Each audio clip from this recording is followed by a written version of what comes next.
ఇరాన్పై చేస్తున్న దాడులకు హఠాత్తుగా అమెరికా అధ్యక్షుడు ట్రంప్ విరామం ప్రకటించారు.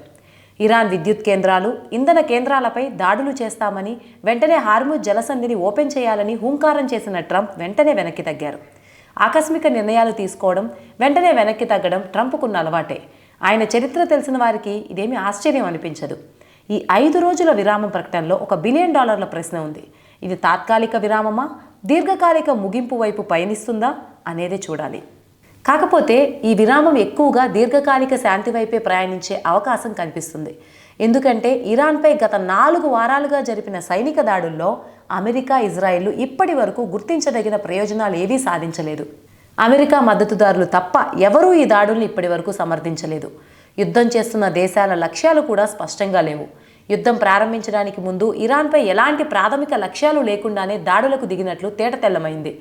కేవలం నాయకుడిని హతమారిస్తే పాలన కుప్పకూలుతుందని, ఇరాన్ తమ హస్తగతమవుతుందని భావించారు. కానీ అది అనుకున్నట్లు జరగలేదు. ఇజ్రాయెల్ గూఢాచార సంస్థ మొసాద్, అమెరికా గూఢాచారులు ఈ 2 దేశాలకు సమాచారాన్ని పూర్తిగా అందించారని నమ్మారు. ఆ సమాచారం ప్రకారం ఆర్థిక ఆంక్షల కారణంగా ఇరాన్లోని ఇస్లామిక్ పాలన బలహీనపడింది. దేశంపై దాడి చేస్తే దాన్ని కూలదోయవచ్చు. ఈ అంచనాలు, ప్రకటనలకు విరుద్ధంగా అమెరికా, ఇజ్రాయెల్ ఊహించిన విధంగా ఈ దాడులు జరగలేదు. ఇరాన్ సర్వోన్నత నాయకుడు అయతొల్లా అలీ ఖమేనీ హత్యకు గురయ్యారు. కానీ దానివల్ల ఎలాంటి మార్పు రాలేదు. ఇరాన్ పరిపాలన, సైనిక ఉన్నతాధికారుల వరుస హత్యలు కూడా అలాగే జరిగాయి. కానీ వారి స్థానంలో వెంటనే కొత్త వారిని నియమించారు. అమెరికా, ఇజ్రాయెల్పై టెహ్రాన్ ప్రతీకారం కొనసాగించింది. ఇది అగ్రరాజ్యం అమెరికా ఎంత మాత్రం ఊహించని విషయం. ఓ సామెత చెప్పినట్లుగా 2 ఏనుగుల మధ్య పోరాటంలో కింద ఉన్న గడ్డి నలిగిపోతుంది. ఇప్పుడు అరబ్ దేశాల పరిస్థితి కూడా అలాగే ఉంది.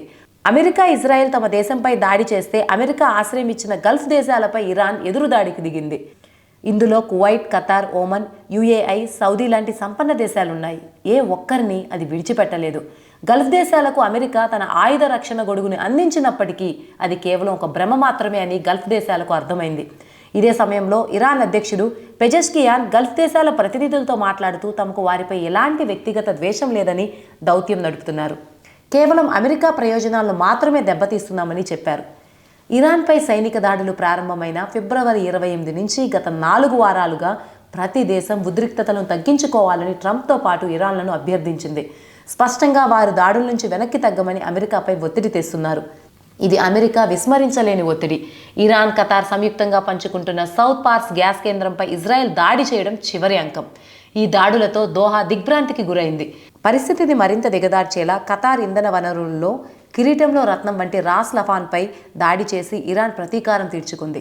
ఇది అమెరికా, ఇజ్రాయెల్ మధ్య మొదటి పెద్ద విభేదానికి కారణమైంది. ట్రంప్ ఈ దాడి నుంచి తన చేతులు దులుపుకుని ఇరాన్ గ్యాస్ మౌలిక సదుపాయాలను లక్ష్యంగా చేసుకోవద్దని నేతన్యాహుని ఆదేశించారు. హార్ముజ్ జలసంధిని విడిపించకపోతే ఇరాన్ ఇంధన నెట్వర్క్పై దాడి చేస్తామని ట్రంప్ విధించిన గడువు, బెదిరింపులు మరింత ఆందోళనని కలిగించాయి. గల్ఫ్ దేశాల్లోని అమెరికాకు చెందిన అన్ని ఇంధన మౌలిక సదుపాయాలను, అలాగే ఆ ప్రాంతానికి జీవనాధారమైన ఉప్పునీటి శుద్ధి కర్మాగారాలను కూడా పేల్చివేస్తామని ఇరాన్ హెచ్చరించింది. సోమవారం అంటే మార్చి 23 గడువు తేదీ కావడంతో ప్రపంచం మొత్తం ఉత్కంఠతో చూస్తుండగా ట్రంప్ వెనక్కి తగ్గారు. ఆయన బెదిరింపుని ముందుకు తీసుకువెళ్ళి ఉంటే అది మొత్తం ప్రాంతానికి విపత్తుని తెచ్చిపెట్టుండేది.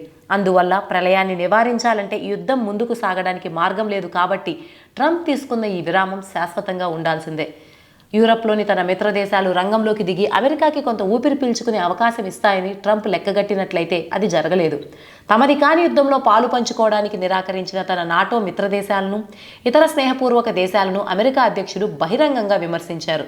కానీ ఆయన ఎంత చేసినా అవి మాత్రం ముందుకు కదలలేదు. దాంతో ఆయన తాను ఒంటరిగా మిగిలినట్లు అర్థం చేసుకున్నారు. ట్రంప్ విరామం వెనుక ఇది కూడా ఒక కారణం కావచ్చు.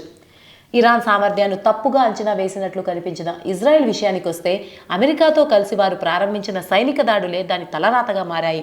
ఒకవైపు ఇజ్రాయెల్పై ఇరాన్ జరిపిన ప్రతీకార దాడులు దేశాన్ని లక్ష్యంగా చేసుకున్న ఏ క్షిపణినైనా నిర్వీర్యం చేస్తుందని చెప్పుకున్న యూదు దేశపు ఐరన్ డోమ్ రక్షణ వ్యవస్థలోని లోపాలను బట్టబయలు చేశాయి.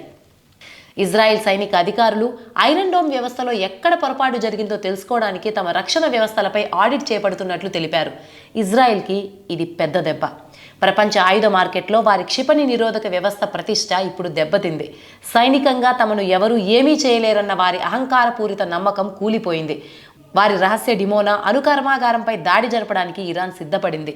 ఇరాన్పై దాడి చేసినందుకు ఇజ్రాయెల్ ప్రభుత్వానికి ఒరిగిందేమీ మిగల్లేదు.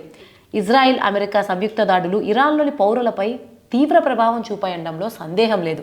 ఆసుపత్రులు, పాఠశాలలు, మాల్స్ దెబ్బతిన్నాయి. కొన్ని వేల మంది మరణించగా వందలాది మంది గాయపడ్డారు. ఇన్ని జరిగినా ఎదురుదాడి చేయాలన్న ఇరాన్ ఆతురత తగ్గలేదు. బహుశా ఇదే ట్రంప్ని వెనక్కి తగ్గేలా చేసి ఉండొచ్చు. ముఖ్యంగా ఇటీవలే యుద్ధాన్ని ముగించడం గురించి మాట్లాడిన తర్వాత ట్రంప్ ఈ 5 రోజుల విరామం ప్రకటించారు. కాబట్టి శాంతి అనేది తార్కికంగా తదుపరి అడుగుగా కనిపిస్తోంది. అయినప్పటికీ ఇరాన్ విద్యుత్ గ్రిడ్పై దాడి చేస్తామన్న బెదిరింపును అమలు చేయడానికి ముందు సైనికంగా తన్ను తాను సిద్ధం చేసుకోవడానికి అమెరికా తీసుకున్న ఒక వ్యూహాత్మక చర్య మాత్రమే ట్రంప్ విరామమయ్యే అవకాశం కూడా ఉంది. ట్రంప్ విశ్వసనీయత ఎంతగా ఉందంటే ఆయన మాటల అసలు అర్థాన్ని నమ్మే సాహసం ఎవ్వరూ చేయలేరు. ట్రంప్ని తక్కువ అంచనా వేయలేనప్పటికీ మళ్ళీ దాడి చేసే అవకాశాలు చాలా తక్కువ. ఎందుకంటే ఆపరేషన్ ఎపిక్ ఫ్యూరీ అని పిలువబడేది ఎప్పుడూ ఒక వ్యర్థ ప్రయత్నమేనని ఆయన కూడా బహుశా ఇప్పటికీ గ్రహించే ఉంటారు.